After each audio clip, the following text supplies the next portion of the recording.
I've had the Titan Fitness seated leg extension leg curl for almost 2 years, so this is a 2-year update and a hack. So if you want to take this machine from good to great, all you need is a 35-pound plate. Stay tuned to find out.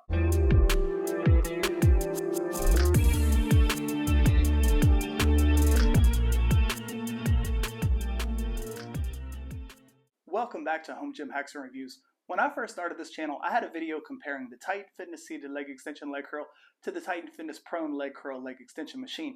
And in that video, this machine came out ahead, largely because the prone machine had this metal piece that dug into my inner thighs, and also because it lacks adjustability. So for example, when I'm doing leg extensions, my back is not supported. Also, when I got that machine, the handles weren't right, and it took 3 tries to get the right handles for that machine. On the other hand, the seated machine has a smaller footprint and greater adjustability to fit the user more precisely. Since that video comparing the two machines, I sold most of my Titan equipment, including that prone leg curl. I also sold most of my PowerTech pieces, including the PowerTech leg extension leg curl attachment and the PowerTech workbench. However, I kept the Titan Fitness HP&D, which I think is Titan's best made machine.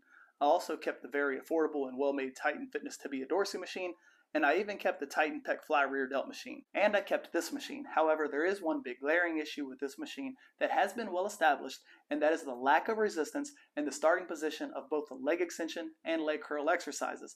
I have seen people connect this machine to a cable system, and while that's an okay option, for me in this room, it's not an option. And also, you do have to adjust the machine depending on the exercise that you're doing. So if you're doing leg extensions, you have to have the machine facing one way. And if you're doing leg curls, you have to have it facing another way. So you're constantly moving the machine around, and you have to move it out of the way when you're using your cable system. I've also seen people attach bands to this machine, and I don't think that's the greatest option either. And then there's this option, using the stopper pin, which I think is the easiest and best of all. At one point, I completely removed the stopper pin because I wanted to transition between leg extensions and leg curls more easily. And I also had that stopper pin on my ab core, which is behind me, because when Fitness Equipment Empire sent me that machine, it didn't have a plate post, so I just used that stopper pin in place. Now, however, the stopper pin is back, and it is the ultimate solution to fixing the resistance profile on this machine. I have seen a couple of people do this hack in their videos, but no one has explained what they're actually doing. Also, this hack could potentially work on other plate-loaded machines like the Titan Fitness Preacher Curl. While some people are hating on 35-pound plates, I continue to find good uses for them. The first good use that I found for my 35-pound plates was when I did my DIY belt squat using plyo boxes and a loading pin.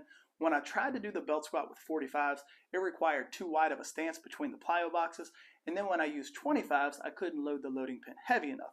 However, when I put 35s on there, that offered the happy medium. And also, I'm using a 35 on the stopper pin because a 45 causes this arm to be too high, and when I use 10s, 5s, and 25s, the arm isn't quite high enough. I put UHMW tape on both sides of the arm, 4 layers to be specific. I'll show this in action in just a second, but with a 35-pound plate on the stopper pin, the arm starts in a higher position, resulting in the exercise starting more difficult, which was the biggest issue that everybody had with this machine, and it offers a very consistent resistance profile throughout the entire repetition. I have 180 pounds on the machine for the leg extension exercise, and I have the ankle pad back as far as I can comfortably get it, and the first half of each repetition is really no challenge at all because the weight hasn't had a chance to work against gravity. Now I'm going to add a 35-pound plate to that stopper post. And now with the 35-pound plate on the stopper post, the ankle pad back as far as I can comfortably get it, and that same 180 pounds starting from a higher position, there is resistance at the very beginning of the repetition, and the resistance profile feels much more consistent throughout the entire repetition. And something else that's nice about this is far less weight is needed to make each set productive. And for the leg curl, it's the same thing. At this point, the plates haven't had a chance to work against gravity, so for this portion of the movement, I'm basically getting 0 resistance. But now we're going to put that 35-pound plate back on the stopper post. And now with the 35-pound plate on the stopper post, the same 90 pounds for the leg curl, and the ankle pad as high as I can comfortably get it, I have resistance throughout the entire repetition, and this provides a much more consistent resistance profile. And just like with the leg extension exercise, far less weight is needed to make for productive sets. There are a bunch of additional exercise hacks that can be performed using this machine, but the only other one that I would seriously entertain is the one leg standing leg curl. I do have a 10-pound plate on the stopper post, And I have stall mats below my feet so that my feet are level with the frame, but this feels very effective and it braces my thighs as I perform the exercise. Now, in case anyone asks, I don't think the seated calf raise is a very good exercise on this machine because the back of the machine needs to be weighed down too heavy. Without me sitting on this seat, it's just not all that stable. Right now I have 345s on the arm, I have a 10-pound plate on the stopper pin, and it's just super easy. Here's another angle of that seated calf raise, and I'm just doing one calf right now, and again, 345s is just way too easy. So I don't think this is an exercise worth trying to do on this machine. The only other major critique that I've ever heard about this machine has to do with this thigh pad. For me, it really doesn't matter, but for someone who's larger and someone with larger legs, it is a little bit difficult to get in and out of this machine because this is as high as this thigh pad goes, but there are two very easy fixes. Fix number one is to get a tool so you can cut out this channel so that it continues to go up and out. And fix number two is cutting this post off altogether. This was one of my first Titan purchases, and it remains one of my best Titan machines. This machine really has a lot going for it, even though the price has jumped up $200 since I purchased it. First off, the machine ships in one box via FedEx, so I didn't need to be here to accept the delivery.